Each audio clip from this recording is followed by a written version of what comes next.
ایک دوسرے کی تعریف نہ کرو، ایک دوسرے کے بارے میں زوم میں مبتلا نہ رہو کہ شاید دنیا ہماری وجہ سے چل رہی ہے، شاید یہ دنیا ہماری وجہ سے دین کی طرف آ رہی ہے۔ اللہ کی قسم ہے، یہ اگر کسی کا خیال ہے تو یہ شیطانی خیال ہے، یہ اگر کسی کا خیال ہے تو اپنی اصلاح کر لے، یہ اگر کسی کا خیال ہے تو یہ غلط خیال ہے۔ الحمدللہ الذی ہدانا لہذا، اگلا جملہ تو اس سے ہی بڑا عجیب ہے، وما کننا لنہتدی لولا ان ہدانا اللہ۔ فرمایا اگر اللہ ہمیں یہ راستہ نہ بتلاتا تو کیا ہوتا؟ ہمیں ہدایت مل ہی نہ سکتی تھی۔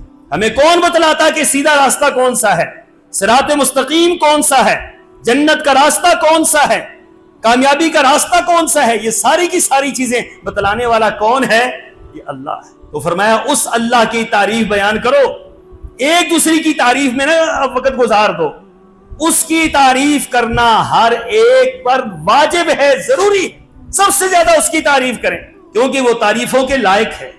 تعریفوں کے لائق وہ ہے جس کے اندر نقص کوئی نہیں، تعریفوں کے لائق وہ ہے کہ جو ساری کائنات کو دے رہا ہے، کھا نہیں رہا۔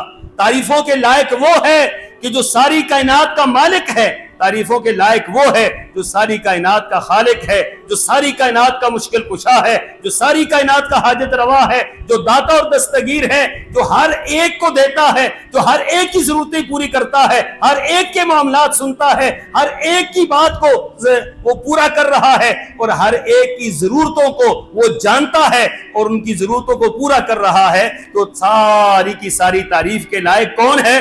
وہ اللہ ہے۔